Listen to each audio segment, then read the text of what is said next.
Hello everyone, मैं राजेश भंडारी आप सबका स्वागत करता हूं अपने चैनल इलेक्ट्रिकल अड्डा में। जैसा आप सबको पता होगा कि हमने क्या करा है, आईटीआई का कोर्स स्टार्ट करा है, ठीक है।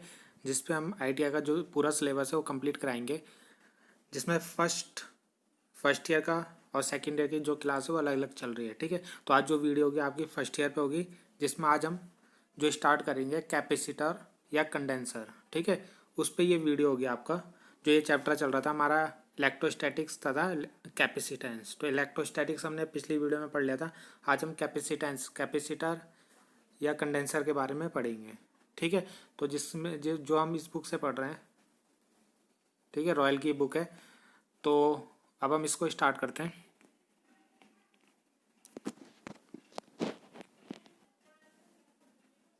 जैसा आपको स्क्रीन में दिख रहा होगा, कैपेसिटर या कंडेंसर, ठीक है, दोनों एक ही चीज़ होती है। तो कैपेसिटर क्या होता है, आपने देखा होगा कैपेसिटर का सिंबल ऐसा होता है, ठीक है, या देखा भी होगा बहुत जगह ऐसे। इसमें दो प्लेट होती है, ठीक है। एक पॉजिटिव प्लेट बोलते हैं हम, एक नेगेटिव प्लेट बोलते हैं। जो क्या करता है, जो कैपेसिटर होता है वो एनर्जी को स्टोर करता है, ठीक है। जो भी हमारी इलेक्ट्रिसिटी होती है उसको स्टोर करता है, ठीक है। और किस फॉर्म में करता है, इलेक्ट्रिक फील्ड के रूप में करते हैं। यानी उसके अंदर इलेक्ट्रिक फील्ड जनरेट होता है, जहाँ तुम्हारी एनर्जी स्टोर होती है इसके बीच में अंदर, ठीक है। तो भी जो भी आपको कैपेसिटर दिख रहा है वो क्यों यूज़ करते हैं, वो एनर्जी को स्टोर करता है आपकी, ठीक है। इलेक्ट्रिसिटी को स्टोर करता है किसके रूप में, इलेक्ट्रिक फील्ड के रूप में। ये बहुत इंपॉर्टेंट है। और जो इंडक्टर होता था वो क्या करता था, मैग्नेटिक फील्ड के रूप में एनर्जी स्टोर करता था, ठीक है। जो इंडक्टर है ये मैग्नेटिक फील्ड के रूप में करता है, और कैपेसिटर इलेक्ट्रिक फील्ड के रूप में एनर्जी को स्टोर करता है। तो ये एग्जाम में क्वेश्चन पूछा जाता है, इसलिए इसे याद रखना, ठीक है। तो ये जो कैपेसिटर होता है आपका, ठीक है, दो प्लेट होती हैं, और इन दो प्लेटों के बीच में क्या होता है, एक इंसुलेटिंग मटेरियल भरा होता है यहाँ बीच में, ठीक है। जिससे क्या होती है, पॉजिटिव प्लेट और नेगेटिव प्लेट में क्या हो गया, यानी कोई कांटेक्ट नहीं होता, यानी एक दूसरे से इंसुलेटेड होती है, आपस में इनमें टच नहीं होते, मतलब ये। तो उनके बीच में इंसुलेटिंग पदार्थ बढ़ते हैं। इंसुलेटिंग पदार्थ में आपका क्या हो सकता है, कागज़ हो सकता है, मोम हो सकता है, अब्रक हो सकता है, सिरेमिक हो सकता है, ठीक है, पैराफिन, हवा, इनमें से कुछ भी हम इसके बीच में भर सकते हैं, ठीक है। तो इन्हें बोलते हैं हम डाइलेक्ट्रिक मटेरियल। यानी कैपेसिटर में बीच में क्या होता है, डाइलेक्ट्रिक मटेरियल होता है, पॉजिटिव प्लेट और नेगेटिव प्लेट के बीच में, ठीक है। अभी पॉजिटिव प्लेट नेगेटिव प्लेट आपकी एल्यूमिनियम की बन सकती है, टिन की बन सकती है, तांबे की बन सकती है, ठीक। तो ये दोनों प्लेटें जो होती है डाइलेक्ट्रिक मटेरियल से क्या होती है, इंसुलेटेड होती है, ठीक है। और इसके बीच में तुम्हारी इलेक्ट्रिसिटी क्या होती है, स्टोर होती है। अब हम इसकी वर्किंग देखते हैं कि वर्क कैसे करता है। काम इसका पता चल गया, इलेक्ट्रिसिटी को स्टोर करता है, ठीक है। और इसमें क्या होता है, डाइलेक्ट्रिक मटेरियल भरा होता है बीच में। अब इसकी वर्किंग देखते हैं। तो ये एक आपका कैपेसिटर का डायग्राम है, ठीक है। जिसमें क्या है, दो, ये आपकी एक कैपेसिटर है जो यूज़ कर रखा है, ठीक है।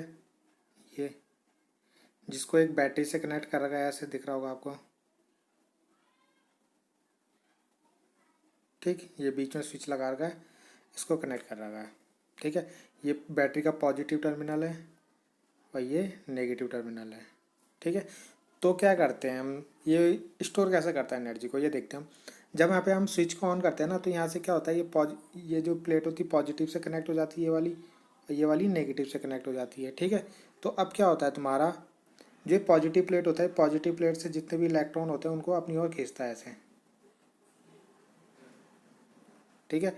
और नेगेटिव सोर्स से क्या होता है, इलेक्ट्रॉन यहाँ जाते हैं नेगेटिव प्लेट में, ठीक है। तो ये प्रोसेस आपका चलता रहता है। ये जो आपकी ये प्लेट होती है पॉजिटिव कैसे हो जाती है, क्योंकि जब कोई मटेरियल होता है, ठीक है, उससे क्या करते हैं, इलेक्ट्रॉन निकलते हैं, तो क्या हो गया, उसमें इलेक्ट्रॉन की कमी हो जाती है। तो आपको पता है जब भी कोई इलेक्ट्रॉन देता है तो उसमें कैसे चार्ज आ जाता है, पॉजिटिव। तो इस तरीके से इस प्लेट में क्या आ जाते हैं, पॉजिटिव चार्ज आ जाते हैं, ठीक है। और इनमें नेगेटिव चार्ज आते हैं, क्योंकि नेगेटिव बैटरी से इलेक्ट्रॉन क्या होते हैं, इस प्लेट में जाते हैं, ठीक है। ये जो नेगेटिव से इलेक्ट्रॉन जा रहे हैं आपके, ठीक है, जो नेगेटिव से इलेक्ट्रॉन यहाँ से यहाँ जा रहे हैं, ठीक है, ये यहाँ पे स्टोर हो रहे हैं, मतलब ये प्लेट में क्या कर रहे हैं, इस प्लेट में स्टोर हो जा रहे हैं। ये प्लेट से, ये नेगेटिव प्लेट से पॉजिटिव प्लेट में नहीं जाते हैं, ठीक है। क्यों नहीं जा पाते, क्योंकि बीच में क्या है, इंसुलेटिंग मटेरियल भरा है। तो इंसुलेटिंग मटेरियल क्या करता है, उन इलेक्ट्रॉन्स को पार नहीं होने देता, ठीक है।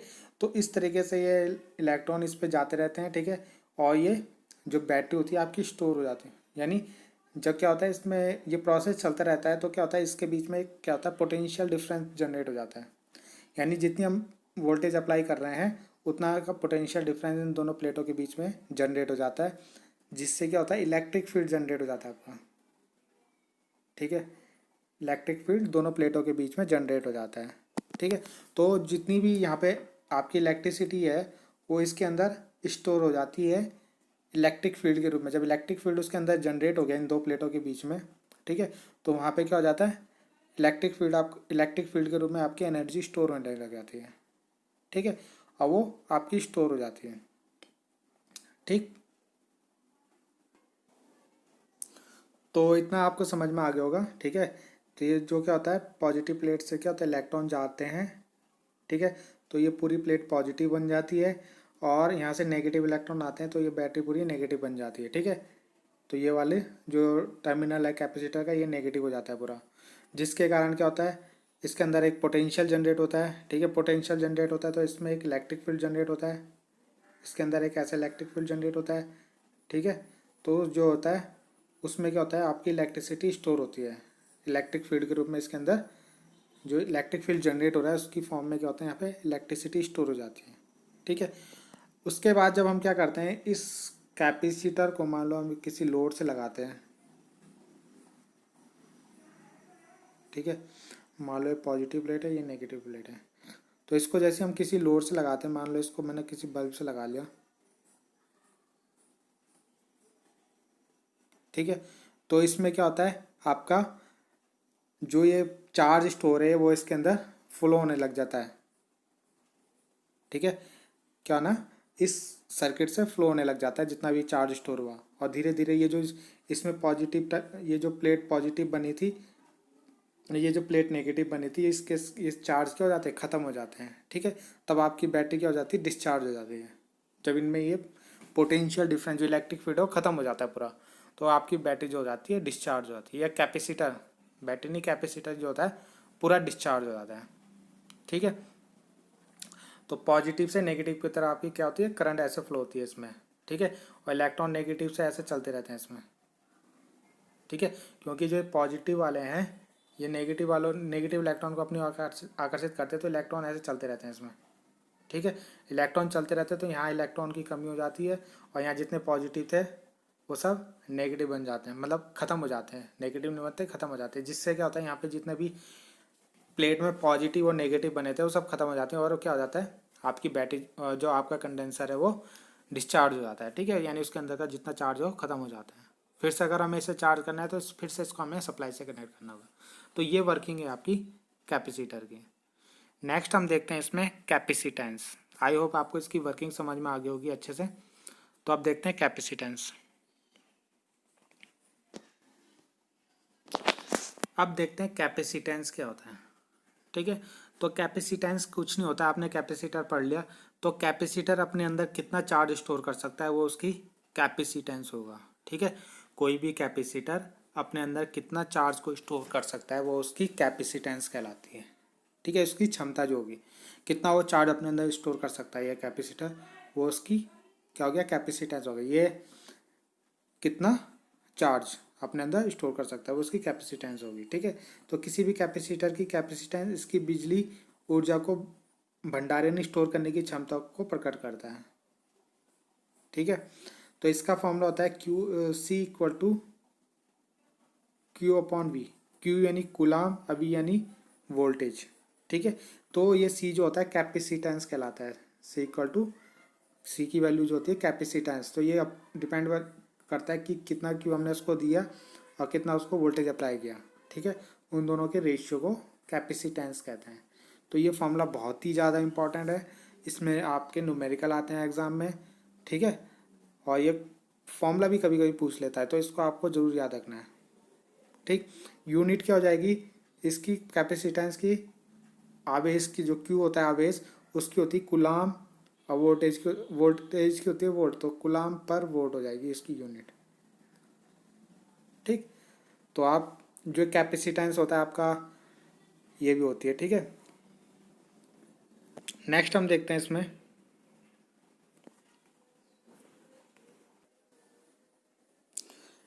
आगे, हम इसकी जो यूनिट है मैंने बताई कूलाम पर वोल्ट, ठीक है, वो 1 फैरेड बराबर होता है। 1 फैरेड बराबर आपका 1 कूलाम पर वोल्ट होता है, ठीक है। अगर क्यू की वैल्यू 1 रखोगे और वी की वैल्यू 1 रखोगे तो 1 से 1 कटेगा तो कूलाम पर वोल्ट आ जाएगा। तो 1 फैरेड बहुत बड़ी यूनिट है, इसकी माइक्रो फैरेड भी यूज़ करते हैं, माइक्रो फैरेड भी यूज़ करते हैं, पिको फैरेड भी यूज़ करते हैं, ठीक है। तो ये सब इसकी यूनिट हैं।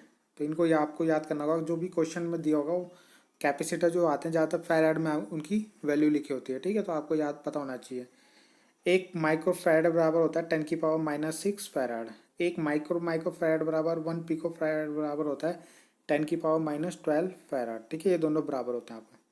तो एक कैपेसिटेंस जो होता है आपका निम्न बातों पर निर्भर करता है, यानी कोई भी कैपेसिटर होता है वो कितना एनर्जी को स्टोर करेगा या कितनी इलेक्ट्रिसिटी को स्टोर करेगा, वो डिपेंड होता है उसके क्षेत्रफल के, उनके बीच की दूरी के उल्टे अनुपात के, यानी इन्वर्सली प्रोपोर्शनल होता है, ठीक है। और जो उनके बीच में डाइलेक्ट्रिक मटेरियल भरा होता है उनकी प्रकृति पे डिपेंड करता है, और रिलेटिव परमेबिलिटी यानी डाइलेक्ट्रिक कांस्टेंट पे डिपेंड करता है, ठीक है। रिलेटिव परमेबिलिटी बोल लो या डाइलेक्ट्रिक कांस्टेंट पे निर्भर करता है, ठीक है। तो इसलिए इसका फॉर्मूला ये बन जाता है, जो कैपेसिटर होगा वो सीधे अनुपात में होगा एरिया के, यानी जितना ज़्यादा एरिया होगा उतना ज़्यादा वो क्या करेगा, कैपेसिटर क्या करेगा, एनर्जी को स्टोर करेगा। यानी जितना बड़ा कैपेसिटर होगा उतना ज़्यादा क्या करेगा, एनर्जी को स्टोर करेगा।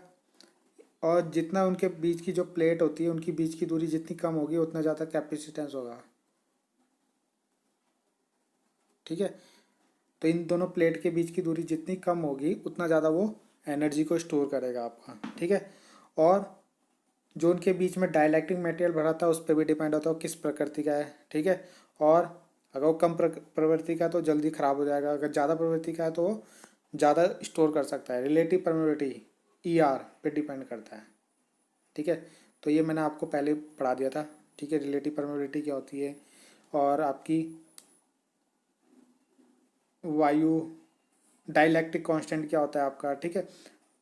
तो ये मैंने आपको पहले ही बता दिया था, ठीक है। तो ये जो इसका फॉर्मूला बनता है C∈0, ठीक है। यानी ये जो परमेबिलिटी होती है वायु में होती है, E0 का मतलब होता है वायु में परमेबिलिटी, ER हो गया आपका रिलेटिव परमेबिलिटी, और A हो गया क्षेत्रफल, और D हो गया बीच की दूरी, ठीक है। तो ये फॉर्मूला भी आपको याद करना है, ये बहुत इंपॉर्टेंट है। तो ये फॉर्मूला भी आपको याद करना है कि किन किन चीज़ों पे डिपेंड होता है। तो पेपर में जो क्वेश्चन बनता है वो पूछता है कि कैपेसिटेंस किन किन बातों पे निर्भर करता है। तो एक एरिया पे डिपेंड होता है, एक उनकी बीच की दूरी के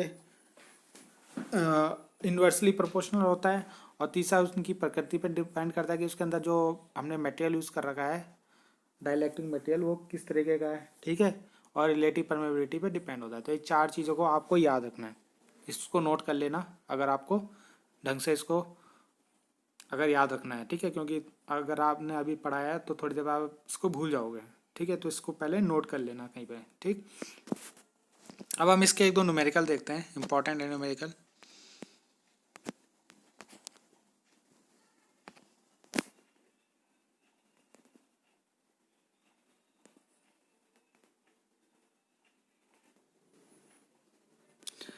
तो ये क्वेश्चन है कि एक कैपेसिटर के टर्मिनल वोल्टेज यानी वोल्टेज दे रखी है कितनी, 250, ठीक है, 250 वोल्ट। और इसके प्लेटों पर क्या है, इलेक्ट्रो पर इलेक्ट्रिसिटी की मात्रा यानी क्यू की वैल्यू दे रखी है, ठीक है। यहाँ पे दे रखा है क्यू बराबर 0.0050, ठीक है। और वोल्टेज दे रखा है, तो हमें कैपेसिटर निकालना, तो डायरेक्ट फॉर्मूला लगा लेंगे C=Q/V, ठीक है। तो Q और V की वैल्यू रखेंगे तो क्या आएगा, ये आएगा। तो इन दोनों को डिवाइड करोगे तो कितना आएगा, 0.0002 फैरड, ठीक है।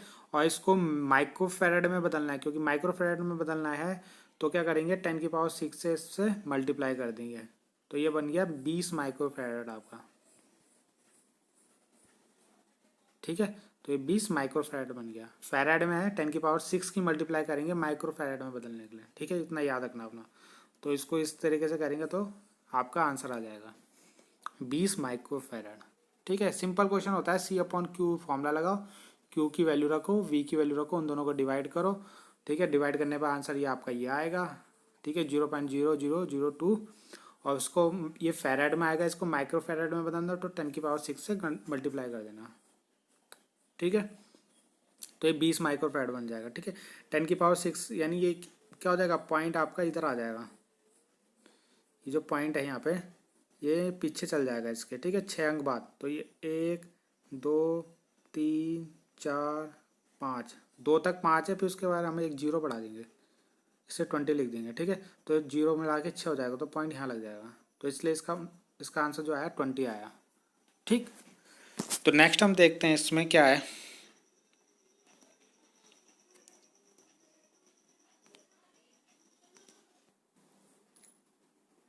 नेक्स्ट क्वेश्चन है कि कैपेसिटर जो होता है सीरीज में कैसे जोड़े जाते हैं। ठीक है, तो सीरीज में इस तरीके से जोड़े जाते हैं आपके, जैसे एक कैपेसिटर ले लिया।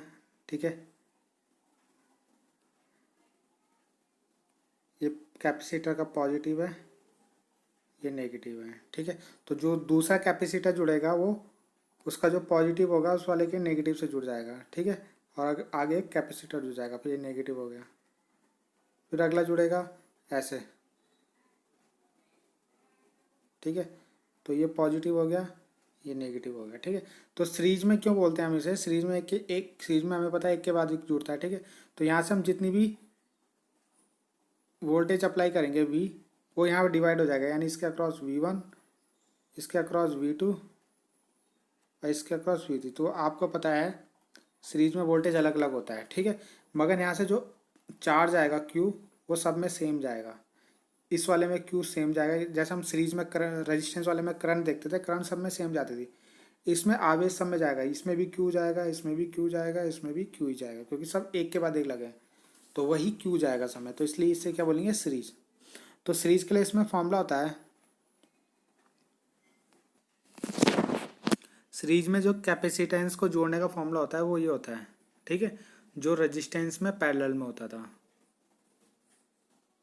ठीक, तो ये सीरीज में जोड़ने का, रेजिस्टेंस में जो हम पैरेलल में जोड़ते तो ये ऐसा फॉर्मूला यूज़ करते हैं, मगर कैपेसिटर को अगर सीरीज में जोड़ना है तो ये वाला फॉर्मूला यूज़ करेंगे। ठीक है, और पैरेलल के लिए ये है, एक चीज़ और याद रखना, सीरीज में जोड़ने पर कैपेसिटेंस की वैल्यू को क्या होती है, कम होती है। ठीक है, सीरीज में जोड़ने पर कैपेसिटेंस की वैल्यू कम होती है, जबकि हम रेजिस्टेंस में पढ़ते थे कि पैरेलल में जोड़ने पर रेजिस्टेंस की वैल्यू कम होती थी। ठीक है, तो फॉर्मूला यहाँ पे सीरीज के लिए अलग है, वो वाला यूज़ हो रहा है पैरेलल वाला, तो इसलिए यहाँ पे सीरीज में कम हो जाएगा आपका। ठीक है, ये आपका क्या है, पैरेलल कॉम्बिनेशन है। पैरेलल कॉम्बिनेशन में क्या होता है, सब में सेम वोल्टेज आएगी, इसमें भी V, इसमें भी V, इसमें भी V।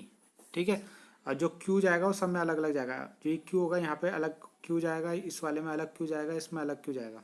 ठीक है, तो ये कैसा कनेक्शन हो गया, पैरेलल। जैसे हम उसमें पढ़ते थे रेजिस्टेंस वाले में, तो सब रेजिस्टेंस में अगर अलग अलग करंट जा रहा है तो वो कैसा हो गया, पैरेलल कनेक्शन हो गया। अब वोल्टेज सब में सेम जाना चाहिए। ठीक है, तो ये वोल्टेज इसमें सब में वी वोल्टेज आएगा यहाँ पे। ठीक है, तो ये हो गया पैरेलल कनेक्शन।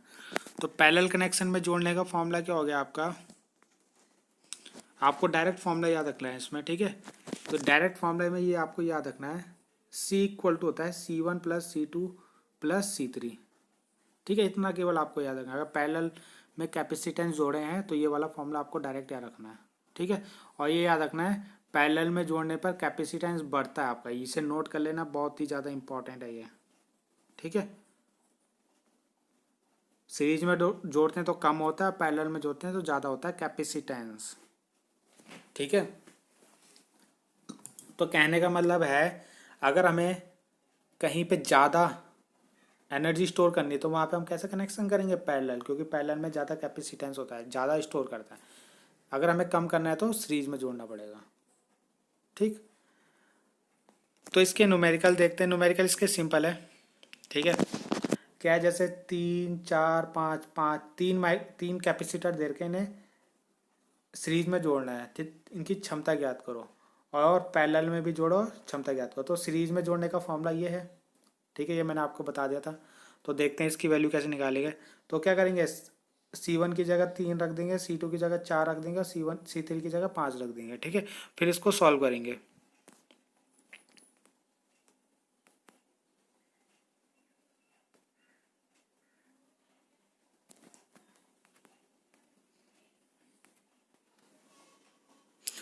तो ये जो फॉर्मूला हमने अभी देख लिया था, तो इसमें आप सीरीज में इसकी वैल्यू रख दी 3 4 5, तो इनका एलसीएम लेंगे तो सब में क्या करा, इनका एलसीएम 60 आ गया, तो 60 आ गया मतलब इन सबको 60 बना दिया जो नीचे बेस है। तो जो इसका एलसीएम आया 60 आया, तो इसको सॉल्व करके ये वैल्यू आ गई। ठीक है, तो 1/c की वैल्यू आ गई आपकी 47/60। ठीक है, तो c की वैल्यू निकालने के लिए क्या करेंगे, क्रॉस मल्टीप्लाई करेंगे तो ये उल्टा हो जाएगा 60/47। तो ये उल्टा हो जाएगा, नहीं पहले था 47/60। ठीक है, तो ये अब उल्टा हो जाएगा, ये इसने यहाँ पे गलत लिखा है, तो ये 60/4 हो जाएगा। ठीक है, तो इसको डिवाइड करोगे तो 1.276 आ जाएगा आंसर। तो ये सीरीज में आ गया आपका। पैरेलल में कैसे जोड़ेंगे, पैरेलल में फॉर्मूला ये होता है। ठीक है, तो तीनों को प्लस कर देंगे, 3 4 5 कितना हो गया 12। तो ये पैरेलल में आ गया कैपेसिटेंस, ये सीरीज में आ गया। तो आपको दिख रहा होगा सीरीज में कम हो जाता है, पैरेलल में ज़्यादा हो जाता है, यही उसने वहाँ पे नोट में लिखाया था मैंने। तो पैरेलल में 12 हो जा रहा है और सीरीज में 1 पॉइंट कुछ हो रहा है। ठीक है, तो जब भी हमें कैपेसिटेंस को बढ़ाना होगा तो पैरेलल में कनेक्शन करेंगे, तो ये इंपॉर्टेंट है, याद रखना। नेक्स्ट हम देखते हैं।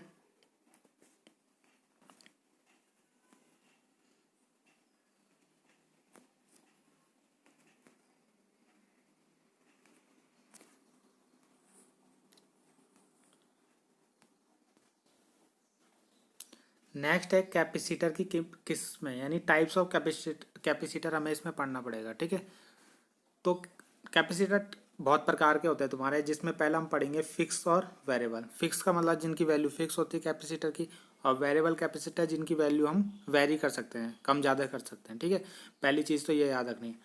तो ये स्थिर कैपेसिटर होते हैं आपके।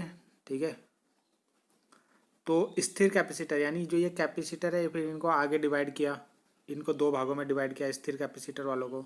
ठीक है, ये आए तुम्हारे इलेक्ट्रोलाइट और नॉन इलेक्ट्रोलाइट। ठीक है, तो नॉन इलेक्ट्रोलाइट और इलेक्ट्रोलाइट में डिवाइड किया हमने किसको, फिक्स कैपेसिटर हमारे दो टाइप के हो गए, इलेक्ट्रोलाइट और नॉन इलेक्ट्रोलाइट। तो 1 माइक्रोफैराड से कम के जो होते हैं वो आपके नॉन इलेक्ट्रोलाइट में आते हैं। ठीक है, और 1 माइक्रोफैराड से 1000 माइक्रोफैराड तक आपके इलेक्ट्रोलाइट कैपेसिटर होते हैं। तो इतना आपको याद रखना है पहले। ठीक,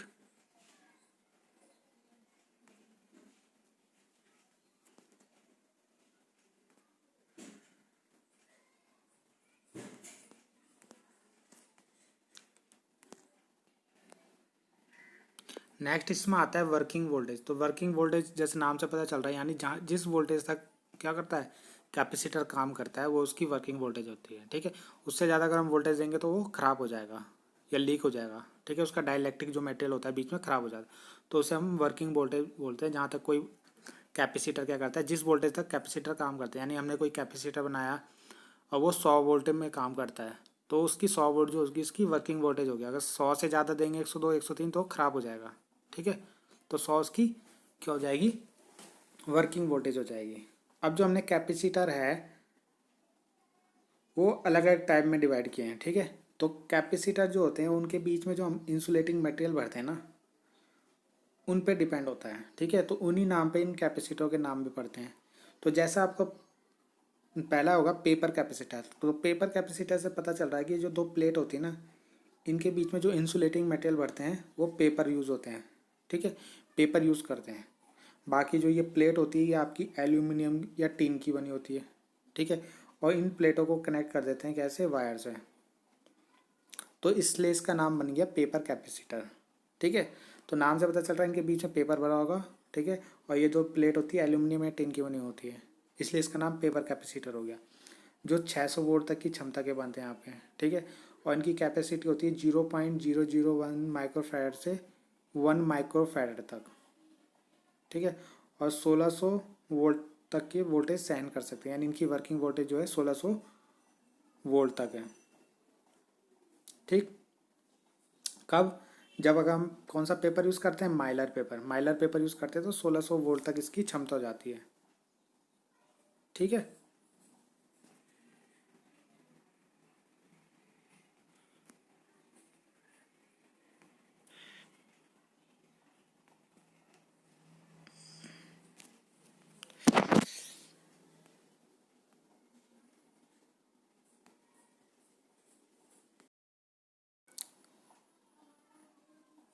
तो ये आपका जो है, जो आपको डायग्राम दिख रहा है पेपर कैपेसिटर का डायग्राम है, ठीक है।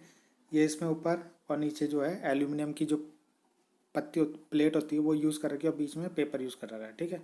और एक एक जो प्लेट होती है उसको पहली वायर से और दूसरी प्लेट को दूसरी वायर से जोड़ के कनेक्ट कर रहा है, तो ये इसके दो टर्मिनल निकल जाएंगे आपके, ठीक है। तो ये आपका पेपर कैपेसिटर का डायग्राम है। नेक्स्ट हम देखते हैं।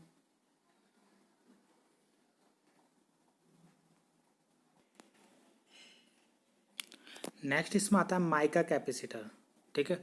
तो जैसे नाम से पता चल रहा है, जो ये जो कैपेसिटर होता है इसकी दो प्लेटों के बीच में माइका भरा होगा। माइका आपको पता है एक इंसुलेटिंग मटेरियल होता है, बहुत अच्छा, सबसे अच्छा मतलब इंसुलेटिंग मटेरियल होता है माइका। तो इनकी दोनों प्लेटों के बीच में माइका जो पदार्थ है वो भरा होता है, ठीक है। तो ये भरा होगा और इसकी जो कैपेसिटी है 500 माइक्रोफैराड से क्या होती है, कम होती है, ठीक है। और इनका प्रयोग कहाँ करते हैं, हाई फ्रीक्वेंसी के सर्किटों में इसका प्रयोग करते हैं जहाँ हाई फ्रीक्वेंसी होती है। और वर्किंग वोल्टेज कितनी है इसकी, 600 वोल्ट। तो इतना आपको याद रखना है इसमें। अगला आता है सिरेमिक कैपेसिटर। सिरेमिक जैसे नाम से पता चल रहा है, अब इन प्लेटों के बीच में क्या यूज़ करेंगे, सिरेमिक मटेरियल यूज़ करेंगे, ठीक है। तो इसलिए इसका नाम सिरेमिक कैपेसिटर बन गया। तो सिरेमिक क्या होती है, एक डिस्क टाइप की होती है, बेलनाकार है, ठीक है। तो उसके बीच में ये भरा जाता है आपका क्या, सिरेमिक मटेरियल, जैसे आपका मैग्नीशिया, टॉल्क, टाइटेनियम डाइऑक्साइड या बेरियम टाइटेनेट आदि भरा होता है, ठीक है। ये सब क्या है, सिरेमिक मटेरियल है।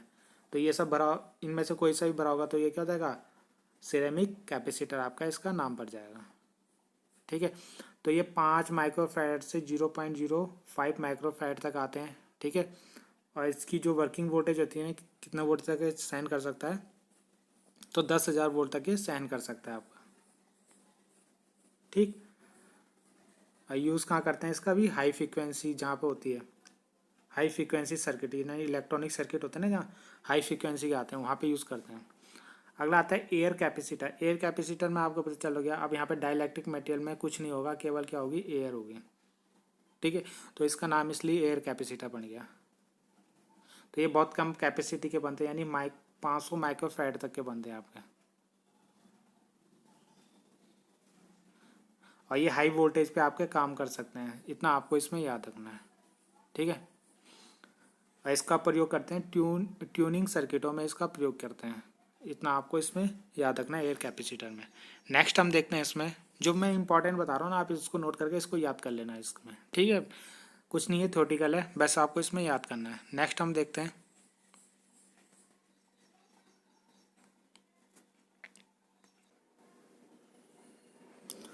तो अभी हमने एयर कैपेसिटर पढ़ा था, ठीक है। तो एयर कैपेसिटर जो होता है आपका वेरिएबल कैपेसिटर है, यानी उसकी वैल्यू को हम कम ज़्यादा कर सकते हैं, स्थिर में नहीं आता है। तो तो ये वेरिएबल जो वेरिएबल कैपेसिटर है उसके कुछ और भाग है, जैसे गैंग कैपेसिटर हो गया, पैडर कैपेसिटर हो गया, ट्रिमर कैपेसिटर हो गया। इन सब को क्या कर सकते हैं हम, इनकी वैल्यू को चेंज कर सकते हैं। जैसे इसमें तो एक स्टेटर होता है जो स्थिर पार्ट होता है, ठीक है, एक होता है रोटर। तो रोटर को घुमा के इसकी वैल्यू को हम कम ज़्यादा करते हैं, ठीक है। तो उस कैपेसिटर को बोलते हैं हम गैंग कैपेसिटर, जो 25 माइक्रोफैराड से 500 माइक्रोफैराड के तक आते हैं। दूसरा आता है पैडर। पैडर की कैपेसिटी होती है, जो इसकी कैपेसिटी को हम इतने तक क्या कर सकते हैं, इंक्रीज कर सकते हैं, यानी 0.600 माइक्रो पिको फैट तक इसकी वैल्यू को बढ़ा सकते हैं, ठीक है। और इसकी वैल्यू को कैसे बढ़ाते हैं, इसमें एक पेंच होता है, पेंच की सहायता से यानी उसको घुमा के क्या करते हैं, इसकी वैल्यू को कम ज़्यादा करते हैं, ठीक है। नेक्स्ट आता है ट्रिमर। ट्रिमर भी आपका एक वेरिएबल कैपेसिटर, यानी इसकी वैल्यू को भी हम कम ज़्यादा कर सकते हैं। तो इसमें भी एक पेंच होता है जिसकी सहायता से क्या करते हैं, हम इसकी वैल्यू को कम ज़्यादा करते हैं। तो इसकी वैल्यू को हम 50 यानी 0.50 माइक्रोफैराड तक बदल सकते हैं, ठीक है। तो ये सब क्या आएंगे, वेरिएबल कैपेसिटर में आ गया आपके, air capacitor, gang capacitor, pader capacitor, trimmer capacitor, ठीक है। तो ये सब क्या हैं, आपके वेरिएबल कैपेसिटर हैं, जिनका मैं डायग्राम आपको दिखा देता हूँ, ठीक है। तो ये आपका ट्रिमर कैपेसिटर हो गया, टू गैंग कंडेंसर हो गया, और ये पैडर कैपेसिटर हो गया, ठीक है। यहाँ पे इसके पेंच लगे होंगे, ठीक है। इसमें पेंच की सहायता से करते हैं, इसमें ये जो रोटर होता है घूमने वाला भाग, उससे इसकी वैल्यू को कम ज़्यादा करते हैं। नेक्स्ट हम देखते हैं इलेक्ट्रोलाइटिक कैपेसिटर। तो इसको पढ़ते हैं हम।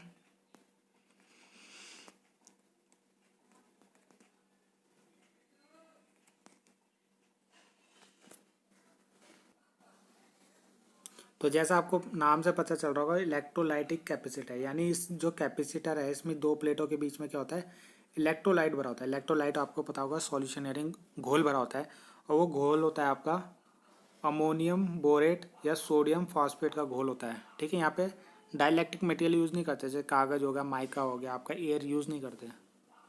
ठीक है, यहाँ पे इलेक्ट्रोलाइट यूज़ करते हैं। और ये जो प्लेट होती है इसकी एल्यूमिनियम की बनी होती है। ठीक है, तो एक एक प्लेट में इसमें क्या है कि ऑक्साइड की लेयर होती है।